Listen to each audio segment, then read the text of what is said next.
Hello hi friends, నా పేరు శ్రీనివాస్. మీరు చూస్తున్నారు ఎస్పిఎన్ ఎడ్యుకేషన్ యూట్యూబ్ ఛానల్. మొత్తంలో ఇవాల్టి ఈ టాపిక్లో తెలంగాణ రాష్ట్ర వ్యాప్తంగా ఉన్నటువంటి ఖాళీల భర్తీకి ముఖ్యంగా 55,418 ఖాళీల సంబంధించి అంటే వివిధ శాఖల్లో కలిపి మొత్తానికి ఇప్పటికే 50,000 ఉద్యోగాలు భర్తీ చేశామని చెప్పేసి రాష్ట్ర గౌరవ ముఖ్యమంత్రి యనమల రేవంత్ రెడ్డి గారు స్పష్టం చేశారు. అయితే దీనికి సంబంధించి శాఖల వారీగా ఏ డిపార్ట్మెంట్లో ఎన్ని వేకెన్సీ ఉన్నాయి, ఎప్పటిలోగా ఈ నోటిఫికేషన్ రిలీజ్ కావడానికి సిద్ధంగా ఉంది, ఆ పర్టికులర్ డీటెయిల్స్ ఏంటో మనం షార్ట్ అండ్ క్లియర్ కట్గా తెలుసుకుందాం. ఓకేనా? So let's start our topic.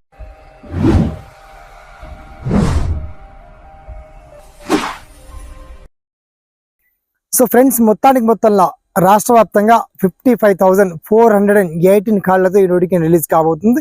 అయితే ఇందులో భారీగా జీపీఓ ఆఫీసర్లుగా, గ్రామ పంచాయతీ ఆఫీసర్లుగా సుమారుగా మనకు 15,000 పైచిలకు ఉద్యోగాల భర్తీ ఈ నోటిఫికేషన్ రాబోతుంది. మొత్తానికి 10,554 ఖాళీలతో ఈ నోటిఫికేషన్ రిలీజ్ కాబోతుంది. దాంతో పాటుగా నెక్స్ట్ మెడికల్ జాబ్స్ కావచ్చు, తర్వాత రెవెన్యూ ఆర్టీసీ జాబ్స్ కావచ్చు, అన్ని శాఖల వారీగా పోలీస్ డిపార్ట్మెంట్ కావచ్చు, మిగతా డిపార్ట్మెంట్ వైజ్గా ఆల్ డీటెయిల్స్ అన్ని కూడా శాఖల వారీగా అధికారులకు ఆదేశాలు జారీ చేశారు. మొత్తానికి ఈ నెల చివరి వారం కల్లా ఈ నోటిఫికేషన్ మాత్రం రిలీజ్ కాబోతుంది. అయితే ఏ శాఖలో ఎన్ని ఖాళీలు ఉన్నాయి, సిలబస్ ఏం అడగబోతున్నారు, ఎగ్జామ్ ప్యాటర్న్ ఎలా ఉంటుంది అండ్ సెలక్షన్ ప్రాసెస్ ఎలా ఉండబోతుంది, ఆ పర్టికులర్ డీటెయిల్స్ అన్ని చాలా క్లియర్ అండ్ వెల్ కట్గా మీకు వీడియో కింద లింక్ ఇచ్చాము.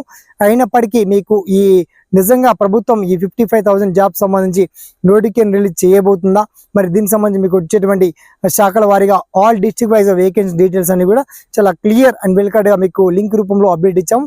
అయినప్పటికీ మీకు వచ్చినటువంటి సలహాలు కావచ్చు, సందేహాలు కావచ్చు వన్స్ తెలియజేయండి అండ్ ఈ వీడియో మాత్రం ఒక 10 మందికి షేర్ చేయండి. ఓకేనా? సదామి సేవలో SPN education YouTube channel. Thanks for watching. జై హింద్.